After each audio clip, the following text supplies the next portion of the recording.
Hello everyone, welcome back to Through the Eyes of a Therapist podcast.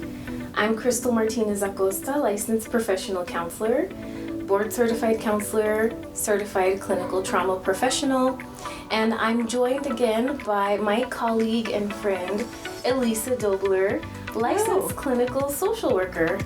Hi everyone, I'm back. Yes, and today on the podcast, before we get started on today's horror stories and spooky stories in celebration of Halloween and the end of October, I want to remind you to go to our podcast page, instagram.com/throughtheeyesofatherapist, and also please go to Patreon because I'm trying to get new equipment for the podcast, and even though it was just Amazon deal days and I got some cool stuff, your support is greatly appreciated, and you can do $3 a month, $4 a month, $5 a month, $10 a month, and $15 a month if you really love me or love Through the Eyes of a Therapist podcast. You can join at any of those levels, and there's perks at each level. So go ahead and join at any of those levels if you feel compelled to do so. And again, thank you for your support through all 6 seasons of Through the Eyes of a Therapist podcast. Wow, 6 seasons. Yeah. When you started the podcast, did you think you would have 6 seasons? You know, I knew I was in it for the long haul, but I didn't know how I was going to do it. I didn't know that it was going to be like a series situation with seasons. So, yeah, I just didn't know it was going to be like this much work. To be honest, it's a lot of work and a big commitment. So, yeah. But did you think you were going to be on a podcast? No. Well, maybe. I don't know. I listen to a lot of podcasts. I listen to a lot. I know you do. Yeah. So my brain's always working a little bit as far as, you know, if I were doing this, how would I do it or do it differently, you know? Mm-hmm. But no, I mean, it's been cool. It's been fun. Just sit here and chat, you know. I like that part. Yeah. No, it's been great having you on the podcast. Thanks so much for coming on. I think that, again, like, people really like, I think, our banter back and forth. And then, again, the Harry Potter episode, for some reason, always comes up a lot. Oh, really? Like, as one of our top episodes. Like, it creeps up to the top. Oh, yeah. Yeah. Oh, that's kind of cool. Isn't that weird? We should do a different one, like another pop culture-esque episode at some point. We should think about it. Yeah, we should, definitely. But today's episode is going to be about therapist stories, spooky stories, and horror stories.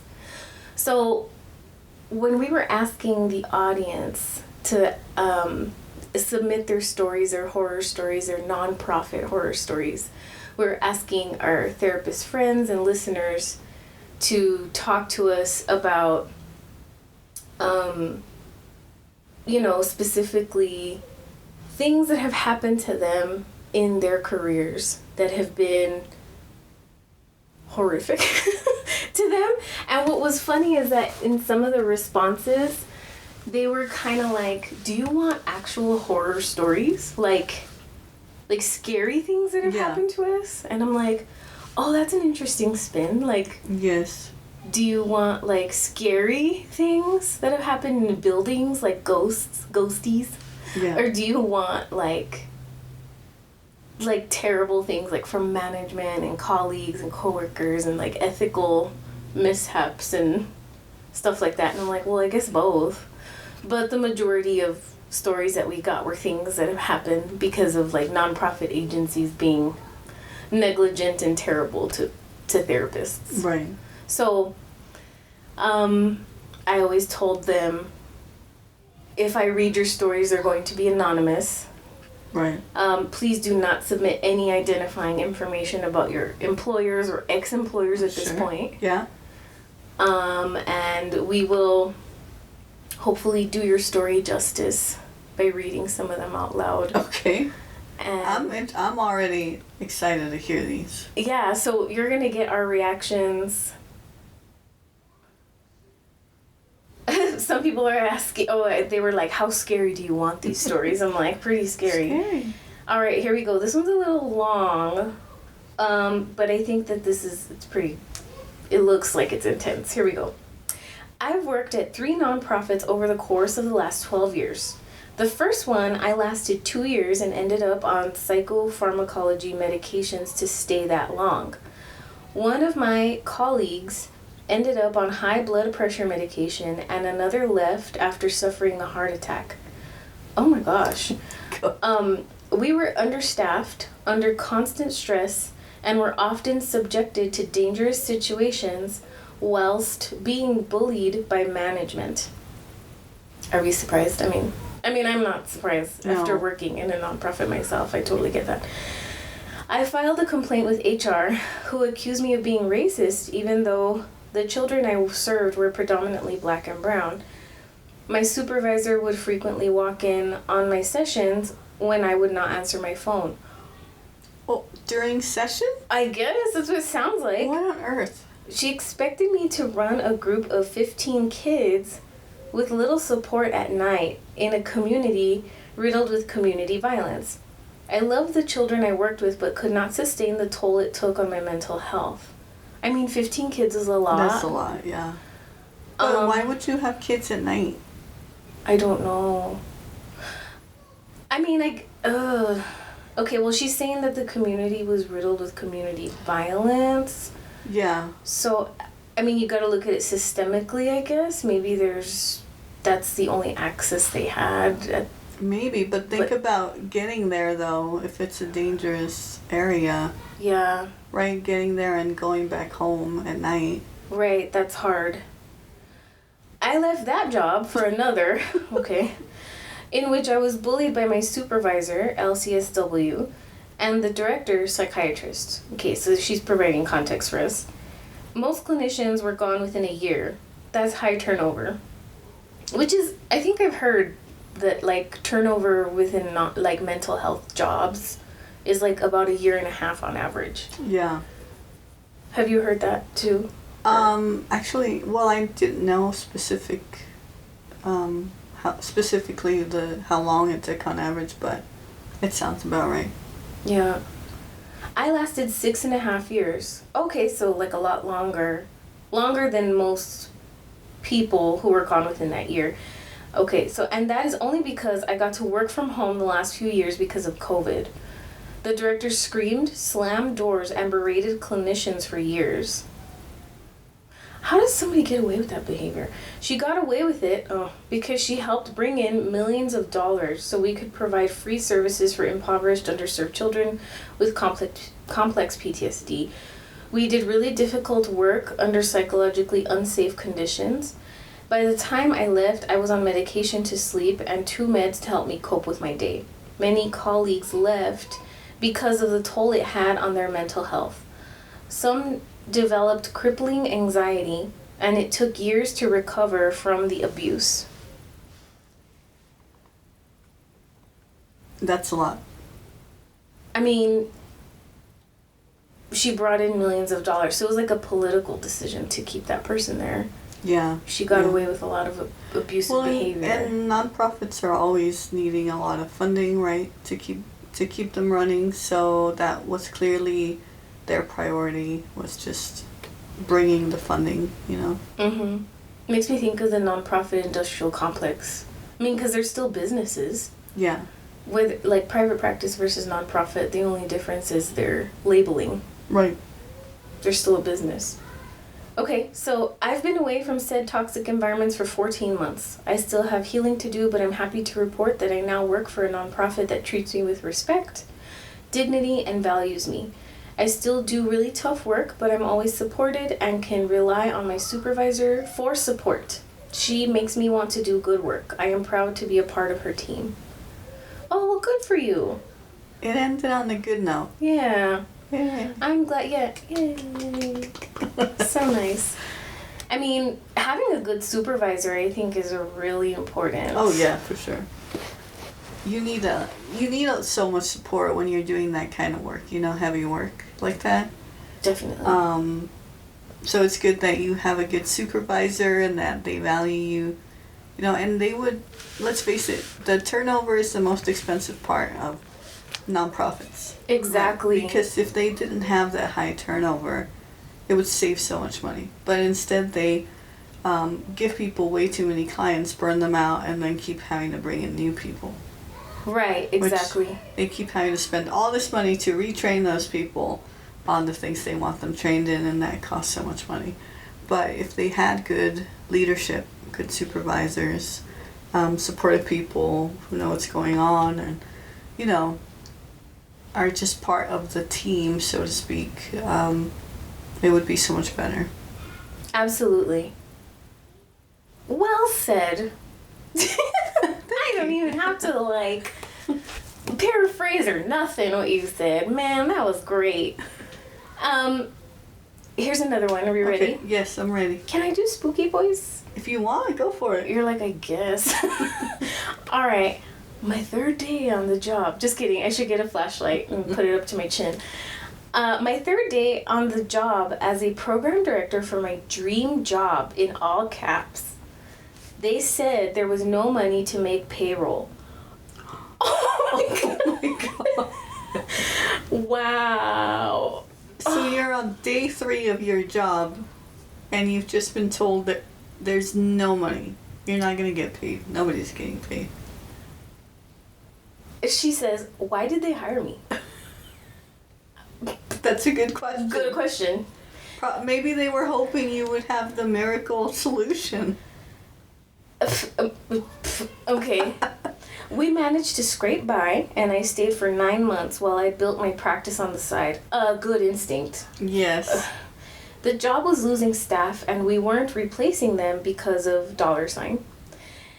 Didn't make repairs to the home. Was a group home for women in recovery from drugs and sex exploitation. Offered minimal things. It was so stressful. Also, first 2 weeks on the job, there was violence between residents and repeatedly broke up fights of grown women handled police calls. Towards the end, had to go to the house after hours due to 2 clients drunk and had to drop them off in the middle of a dangerous city area to make them homeless due to broken house sobriety rules. Oh, that's hard. It was after midnight and I was alone, and my boss couldn't answer her phone because she was on vacation, and I didn't want to wake her sleeping kid. Oh, and she didn't want to wake her sleeping kid to talk to me. What on earth? Okay. I shared my I'm laughing because that's uncomfortable. I'm not laughing at the situation. I'm laughing because I'm stressed for this woman. Or man, I don't know what lady, what just step out is. of your hotel room for a second.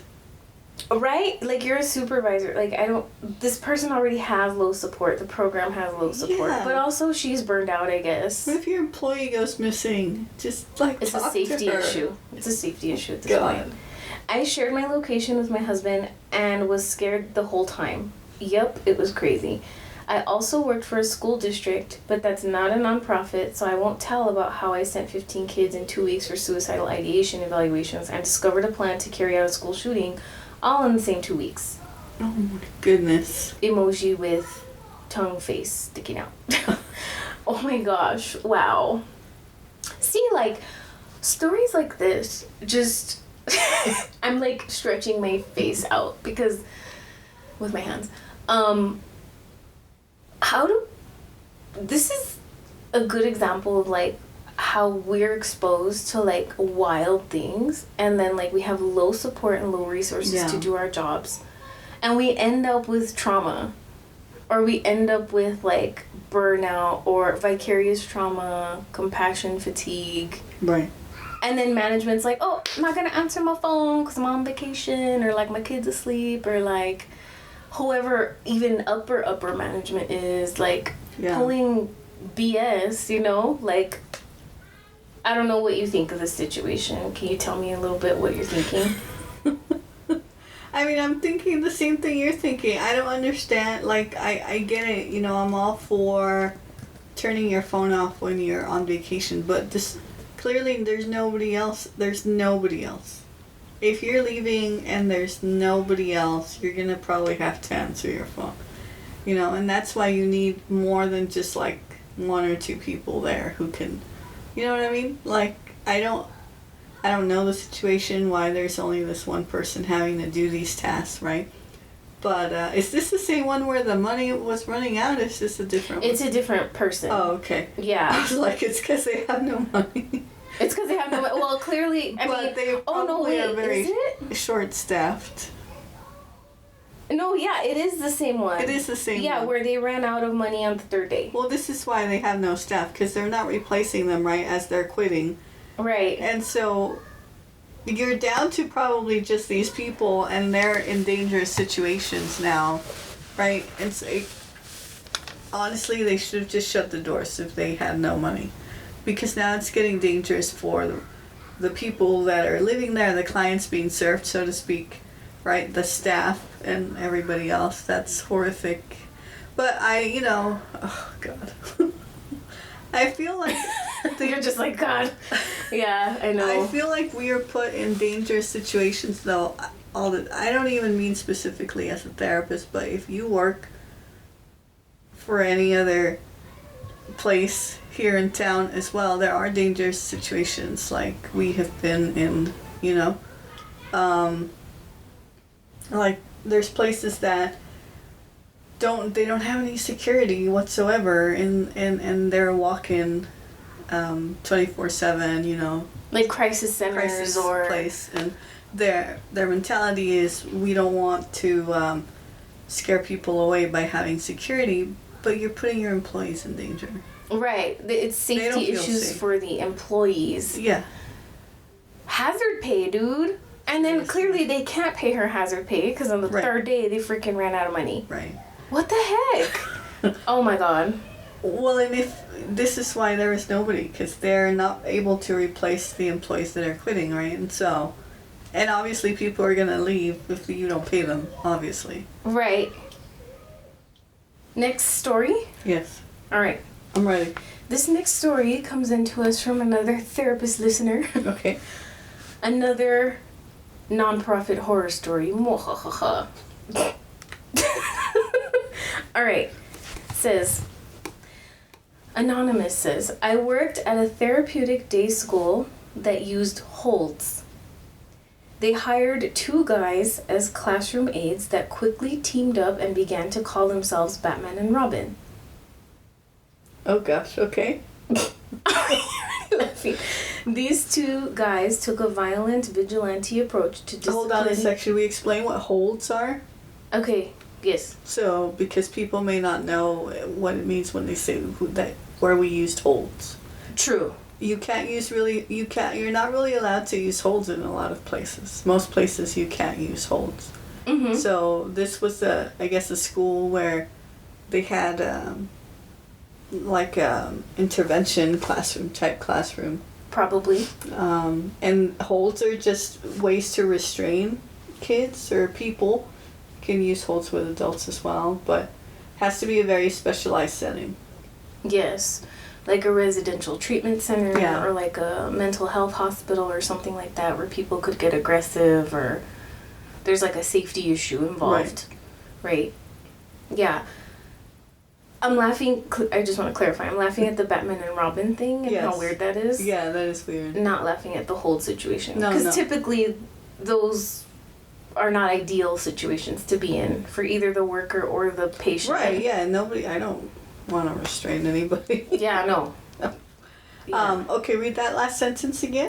Okay, so the 2 guys as classroom aides teamed up and began to call themselves Batman and Robin. These 2 guys took a violent vigilante approach to discipline at the school.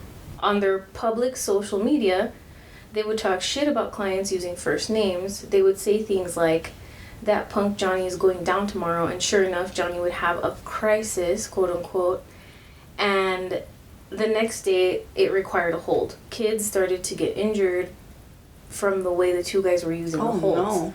We had numerous rug burns, including on faces, bruises. Oh my god. Okay, this is seriously a horror story. An actual horror story. Yeah, this is a horror story. At least one kid got a radial fracture on his arm. Oh my god, from being twisted behind his back. Not kosher according to the training for holds. Of course not. You never in holds when you're properly trained. First they train you in like verbal de-escalation. Right. Then it typically is supposed to be a non-violent de-escalation. I mean, these are grown men. They're not supposed to be going to town on kids. Exactly. This isn't wrestling. No. No. Oh my god, this is bad. And then the fact that they were in like cahoots. Yeah. So clearly they enjoyed what they were doing. Like, I'm putting enjoyed in quotation marks. You don't enjoy restraining people. Yeah, absolutely not. I'm hoping this is reported. Let's see where this goes. So, I started screenshotting the social media posts. They're posting on social media. Jesus Christ. Okay, so... Yeah, they were posting about who was going to get it the next day. And documenting overly aggressive holds and reporting... Oh, okay. Okay, so she started reporting... Okay, so she screenshotted the social media posts and documenting the overly aggressive hold and reporting the visible injuries to DCFS. Okay, good. Good. Got called into program director's office and reprimanded for reporting. What on She earth? got reprimanded for reporting? Wait. Meanwhile, Batman and Robin began to get Employee of the Month awards. That's unbelievable. Oh. No. They got rewarded that back and forth for about 4 months until one of my reports against Robin came back founded by DCFS and they had to fire him. In the midst of this, Batman started a rumor that he and I had slept together. Oh my god. And I was reporting these things because I was jilted. I was a jilted lover of his. Good God. He wishes. I cannot emphasize how long the pole would need to be for me to touch him with. Seriously. But that's also sexual harassment. Yeah, for sure, 100%. Oh my god, I would have reported him for that too. Within the month, I was demoted to part-time, supposedly because the census was down, but instead they were overloading the other therapists with new intakes and giving me none. That's retaliation. Yeah. Oh, dude, no, I hope she reported that. But I understand if she didn't because... I mean, it's already such a hostile... It's a hostile work environment. You don't want to be in. It's kind of like, I don't want to deal with this. So I get it. I quit to open my private practice at that time. Later, found out that Robin and our executive vice president had actually been sleeping together. And the executive vice president was married. Oh my god. I would not believe any part of my story if I hadn't lived through it. So crazy. Oh, and side note, P.S. Oh, and a therapist at the residential facility that was on the same campus as the day school transported a 14-year-old to her home and committed statutory grapes. Oh my god. She was caught and did several years in prison for this. I had group supervision with this person and had always concerns about her professionalism, but was told by the supervisor, she's just a fun therapist. The boys really love her. Oh my god. This is all kinds of illegal. This whole... Yeah, hopefully they all eventually got fired and hopefully the writer moved on to better things in private practice. Yeah. Are you okay? I am regulating right now with some breathing, but like, wow, that's really sad.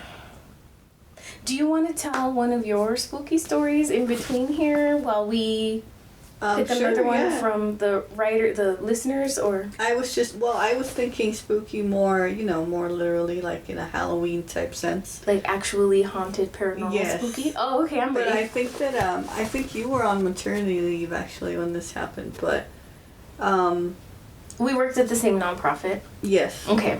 And I don't remember you being there, but maybe you were. there was just the layout was just one big long hallway, right? Entrance at the front, and then a back entrance that was supposed to always be pretty much locked. But there was a knock at that back door that goes into an alleyway where I guess we share doors with other businesses, back doors. We share that back alley. And there was just like a knock. And my office was furthest from the entrance, so it was the closest door to that back alley. And I heard a knock. And I just stuck it was in between clients, and I just stuck my head out kind of like, who's knocking? What is that? And then I have trouble kind of hearing the direction that noises come from. So I wasn't 100% sure, but I thought it sounded like the back door, because that was like a metal type door, heavier door. And so I go to the front, I'm like, I think someone's knocking on the back. And everyone's like, oh my God, don't open it. Everyone's freaking out. And then they knock again, and they say something, but we can't really understand what they're saying. So I kind of go to the back door, and I'm like, go to the front door. I just kind of tell them we can't open this door, go around to the front. But it was some man knocking. I think my theory is that he had the wrong door. He had probably walked out one of the businesses to the back and was trying to get back in. Oh, like it got locked out kind of thing. Yeah, but it was a man. It was late in the day, it was all spooky. He was shouting something we couldn't make out. Everyone was like, don't open it. Oh no, and then everybody was like getting all nobody wanted to go back. Everyone was getting scared about it. But, sometimes there would be strange things happening there, Yeah. Yeah. I have a spooky story. Go for it. From a nonprofit that I worked at many years ago, like in 2012. I worked in a basement of a building, and people would say that there were ghosts in that building because the building was really old, it was built in 1913, and it was located in the downtown area of El Paso. El Paso is like a really historical place, and yeah, just like a lot of stuff has happened here. So there's even like ghost hunting stuff going on right now, right? Like in October and all these things. I would never do it, but I'm such a chicken, I swear. We should go. No. We should do an episode. No, I'm not gonna do no damn episode of ghost hunt. No. Come on. Elisa. Viewers and listeners, if you would like us to go on a ghost hunting tour, dude. please write in and tell Cristal how much you would enjoy that. And I'm totally down. I'm gonna cry. Give me Xanax. I'm not even enjoying it. Anyways, back to my story. So we had the basement offices, right? And so we all kind of shared an office. And so people were like, when we all had meetings and stuff, they were on the floor where there were like windows and where everybody would walk in through, right? And so one time there was like an all staff meeting with all the kids and everybody. And then people didn't want to go down there like by themselves. Like, it was just a thing you didn't do. Nobody wants to go to the basement. Nobody wants to go down to the basement by themselves. Yeah. And I was kind of like new, and I'm like, whatever. Like, I don't care. Like, I'm not afraid. And I'm like, so they're like, let's just send the new girl for the thing that we need or whatever. So I think like somebody forgot a folder or something, and then I'm like, I'm not scared. I'll go get it. They're like, like everybody just looks at me, right? Like, are you sure you want to go? Or I don't remember what the heck, right? And I'm like, yeah, I'll go, right? And then I also want like brownie points for going, right? Because I'm like the new girl, and I don't remember if I was very liked. I probably wasn't. And so I go down and I'm like talking to whatever it is down there. I'm like, I'm friendly, okay? Like, there's nobody down there. It's quiet. And I'm thinking there's nobody down there. So I'm talking out loud to whatever this being is that supposedly moves things or turns lights off and on and whatever. What are you saying? I'm saying things like, I'm friendly, like, please don't mess with me, like, I'm an ally of yours. Like, I'm just saying weird stuff. Like don't mess with me, So like, don't scare me. You weren't, like, mocking it? No, I wasn't mocking it. Okay. No, I wasn't like, come at me, bitch. Like, I wasn't, like, doing stuff like that. I was like, you know, I'm a friendly person, like, I want to be your friend, like, let's be best friends because my office is down here. You know, like, look out for me if there's anything bad down here, like, protect me, like, kind of thing. And then I heard something, and then I'm like, no fucking way. Like, I was like, so and then I start, like, hurrying up to go to, like, the office that I need to get the thing I need.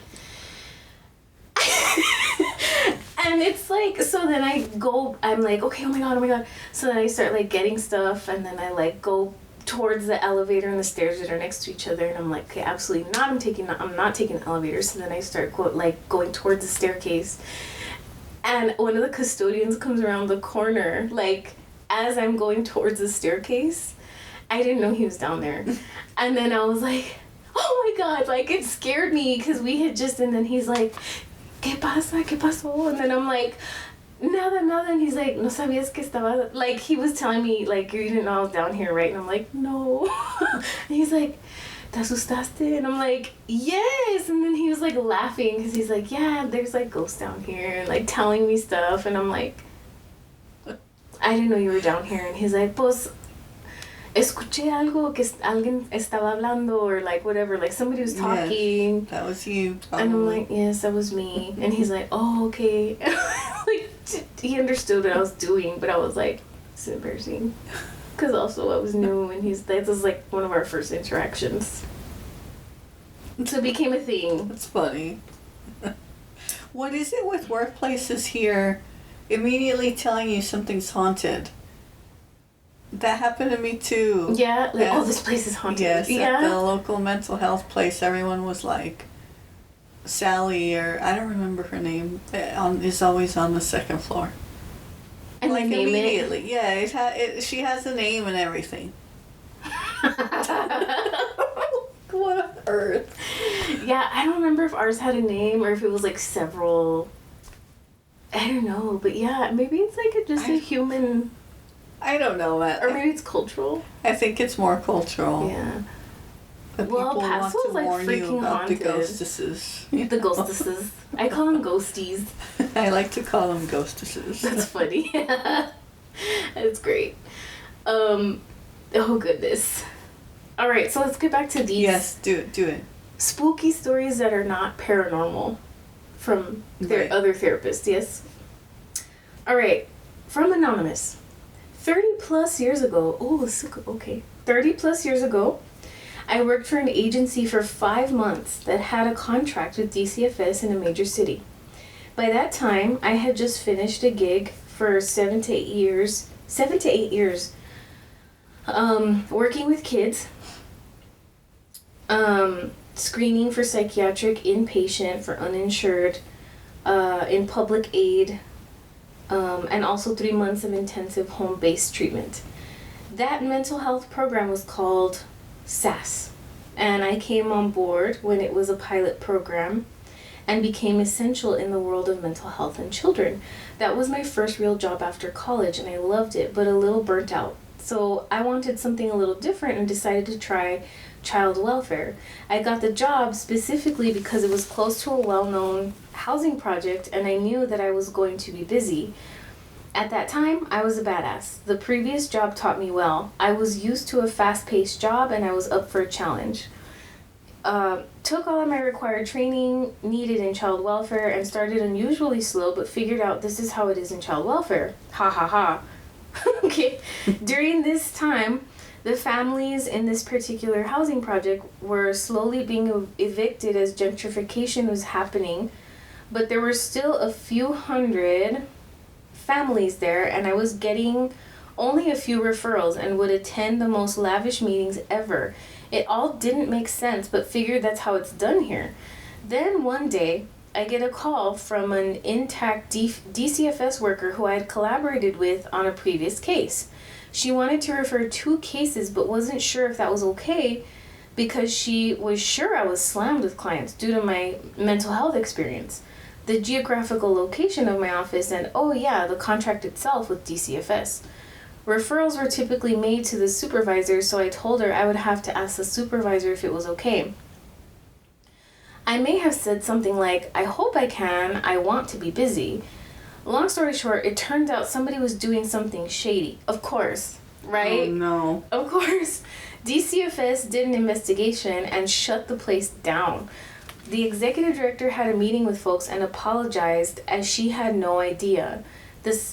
She specifically came to me apologizing profusely that the program director went off on me because she had just bought a house. True story. Afterwards, I still wanted a taste of child welfare, did just 2 years with a POS for DCFS, and ran back to mental health. Oh my God. Wait, okay, I got a little confused here. Okay. So she wasn't busy. Why? Because somebody was doing something shady, I think, with the funds. They were being mismanaged. And that call is what, like, uncovered everything? Maybe? Because she was kind of like, Wild. I want to be busy. Yeah. And the person was assuming, like, you must be slammed. Yeah. And meanwhile, nothing. And meanwhile, nothing. She's just, like, twiddling her thumbs, I guess. Oh my gosh. It's kind of weird. That's weird. Huh. Misappropriation. Which is not unheard of. No. With No. nonprofits. Let's do another one. From Anonymous. Sure. My internship was a burnout factory. Whose internship is not a burnout factory? Just kidding. I don't know if it's not. Mine wasn't. No, mine wasn't either. But I've heard bad things about other internship sites. Therapists had caseloads of 200 plus. Oh my God. 200? How? I don't know how. And took briefcases full of paperwork home. How? You can't. You will. That's like, isn't that a breach of confidentiality? Has to be like triple locked, doesn't it? Yeah. I mean, this must have been in the days before EHR, but, you know, people did wild things back then. It says everything was handwritten. This was in 2006. Yeah. Okay. Yeah. I was an unpaid intern doing 16 hours a week. They decided I needed productivity requirements. As an intern? Well, as an intern, you already have requirements by your college. Yeah. Or by the board or whoever you're interning for, so that's weird. I had to do a certain number of intakes even though I was only there 2 days a week and scheduled 1 to 2 per day and had no control over whether they showed up. True. I had to run a group and had a quota for individual counseling. Quotas already as an intern? That's wild. The number of client hours they wanted in a week was more than 16. I literally had to sit down with the executive director and show him the math on paper. You can't do. How are you gonna do 16 in a group? Because 16 is gonna be. Well, it depends on. But if you're a social work intern, you're there 2 days a week in 8-hour days, and that's 16.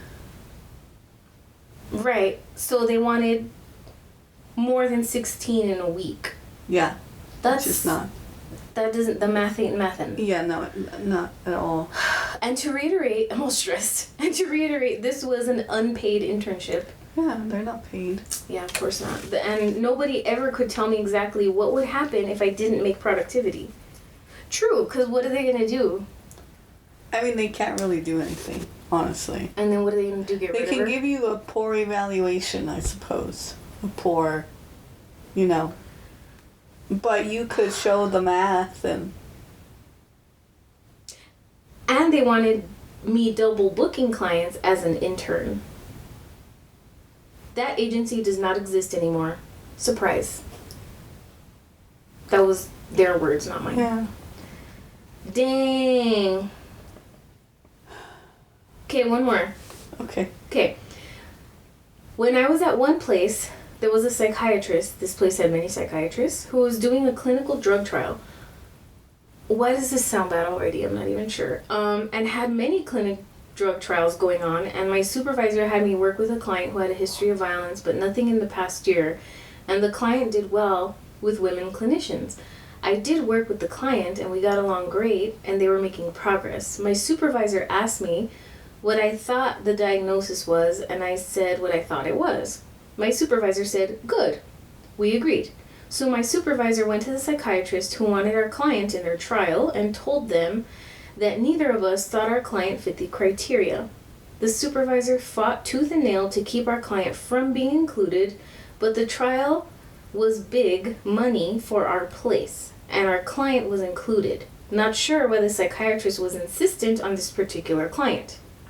Sadly, the medication made our client so very much worse. They became uncontrollably violent and were put on a chemical restraint medication on the inpatient floor when we transferred to a higher level of custodial care.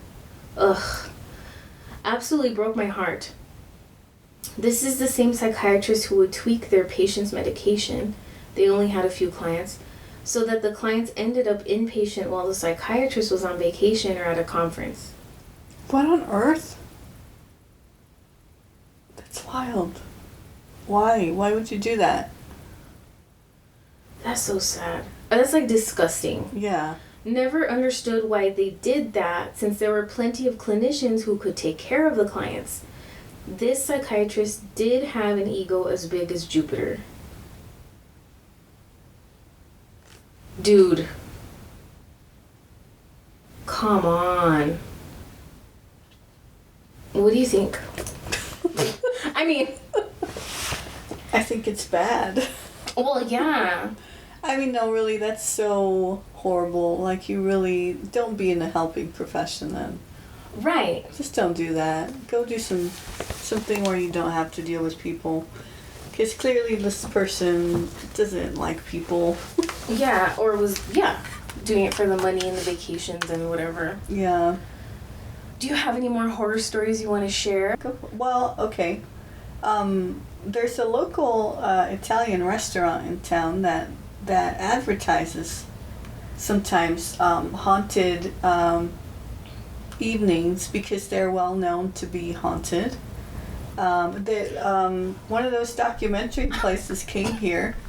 One of those paranormal documentary places came. Uh-huh. And they did a whole episode on them. So this is not like, I'm not making it up. They advertise themselves as being haunted. I'm just making that face because I don't want to go. Well, you don't have to go. I've already gone. And so we went on an evening where it was like a whole package. I went with friends. It was like you get the meal, you get food, right? Because it's a restaurant. And then you get to watch the documentary that was filmed there. And then the staff would do like Q&A afterwards. Oh. It's pretty cool. That is cool. There were people sitting behind us though. We were sitting at a regular table, like a regular height table. Just a regular. They were sitting at, those bar tables that are higher. And we could, they were pretty loud so we could hear what they were saying. And this was before everything started. They were like, I want to see the ghosts and blah, blah, blah. And then they started kind of mocking the ghosts a little bit. Like, oh, I bet, like, oh, this is dumb. There's not really any ghosts here. I don't know what they were saying, but the tone started taking on a little bit of like mocking the ghosts. Yeah, that's not good. So they turned the lights off to start the show, right? Because we were going to watch the documentary that was done in this restaurant. So they turn the lights off and they start the documentary. And then behind us, we just hear one of the girls that was mocking the ghost completely fall off her stool. Like she just fell off. Like randomly fell off. She just fell off. And we were like, what's happening? Like, are they making a scene? Yeah, like, what's going on? What's going on? Dude, she looked totally freaked out. She got cash from her purse, she threw it on the table, and she ran out. She's like, what this? Oh, shit. So I don't know. This is why I personally, I always say I don't know if there are ghosts. If there aren't, I don't know. It's possible. I personally have never seen any, but that doesn't mean anything. But I don't mock the ghost just in case. No, you don't do that. I don't believe in mocking the ghost just in case, right? Yeah, just in case. So I don't know if they like flung her. I don't know. I bet they did. They were like, "Oh yeah, bitch, watch this," and they were like, "Boom!" And she ran out of there so fast. She was so freaked out. Oh my god! And the rest of the evening passed without incident, but I guess the ghost was mad at that person. Pussy. Mensa. Just kidding. If you're watching, well, got what you deserve. Just kidding. Yeah, that's so fun. like referencing the story earlier Yes, go ahead. about how I was talking to the ghosties at my old job. They never bothered me. We made friends. We were at peace. It was fine. Did you ever see anything? No. I never saw nothing. And I was always okay with going downstairs. And I would talk to them by myself. And if there was ever anybody there, I guess I didn't really care. I don't know. It was just fine. But other people would encounter weird stuff. They were like, "Oh my god." And I'm like, "Nah, I don't believe you." We would make fun of them or whatever. But like, it was just like, I don't know. Nothing ever happened to me. Yeah. Yeah. It's pretty cool. Yeah, no, I've never seen or really heard anything. There was one time where I really did see a ghosty. Like, doesn't make it sound serious, right, when I say it like that. But I think I told you this story once. In downtown El Paso, I was younger, in my early 20s, like doing the bar hopping thing, right? And like, I was with my best friend at the time. We were walking from one bar to another, and you know how there's like alleyways? Yeah. Like, okay, so we're walking, and both her and I turned at the same time to the left, and we both looked at an alleyway because we were walking from one bar to another, and there was an alleyway separating it, and there was like these old buildings, right, like made of brick or whatever, and there's kind of like a lamppost, and then you like look in between the alleyway, and in between the alleyway was this like ghost. For sure it was a ghost, because when we looked again, we did a double take, the both of us at the same time, we both saw the same thing. Because it was a weird feeling. Like, I had never felt anything like that before. It was like chills, but like I was scared, but not like, oh shit, I need like run. It was just like, what? Like, what did I see? Like shock almost? I don't know how to describe it. But anyways, we saw the same thing because we looked at each other, and then we were like, did you see that? And then we turned around again, and then it was gone. But it was like a sepia tone. Like, you know, you look at those sepia tone pictures? It was in a sepia tone, and it was like one of those guys with those like sombrero looking things, and those like bullets that are like that, like in an X. Yes. And like a mustache situation, like Pancho Villa looking. Yeah. Like that. That's what he looked like. Huh. It was weird. I'll like never forget what it looked like. A Revolucion. Yeah, like a Revolucion looking guy. Huh. It was weird. And he was huge. He was tall. He must have been like 6 feet tall. Oh. Sepia tone looking like that. And then when smoky looking. And then like we both, and then we're like, what? And then we looked at each other. We're like, oh shit, like what? And then we looked back. We're like, no way. And it wasn't Halloween or anything weird. It was just like a normal day. I'm telling you. So weird. It was so weird. So I don't know. After that, I was like, okay, for sure, that's like real. Cause like, come on. Is that why you don't want to go see the ghost sister? Yeah. Why? But you never saw it again. I also don't like scary movies. It's just the intensity. Like, it's not good for my nervous system. I like being scared for a little bit. No. I don't like jump scares are the worst. Well, I mean, jump scares aren't that fun. But I don't like really violent movies. But I like it where they're messing with your mind a little bit. Because what I imagine is way scarier than what they can put on the screen. So I'd rather they just, like, hint. Scariness than show you everything, you know? Yeah. Yeah. I watched, what is it called? The one where they're quiet? What is it? Quiet Place, or the one where they have to be like completely Oh, yeah, quiet. yeah. Is that what it's A called? Quiet Place, yeah. That shit like mess with me. Oh god, I wanted to vomit the whole time. I can't. It's That one? intense. Yeah. That was intense. No, it for is me. intense. I was It like, is intense, but I can't. But I couldn't look away. I was like, I have to know how this ends. But it was it's a good like, movie. yeah, it was good. But I was like, the whole time I just wanted to throw up. So pissed. I was mad. I can't. All right. Well, again, thank you so much, Elisa, for joining us on this spooky October episode of Therapist Horror Stories. It was fun. Yeah, it was fun. You're welcome. Let's do it again. Downtown ghost hunt. I'm not gonna do a ghost hunt downtown. All right, fine. If you have not gone to my TikTok page, please go to Cristal Acosta or Through the Eyes, EYZ of a Therapist, and follow me there. I'm only like 250 people away from 1,000, so that way I can go live on TikTok. And then if you're not on my Instagram page, that's where we get all our submissions for future episodes, so please go to @ThroughTheEyesOfATherapist.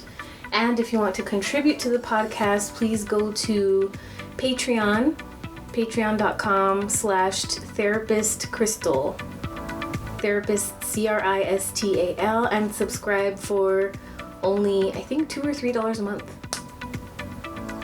And that will help us get new equipment.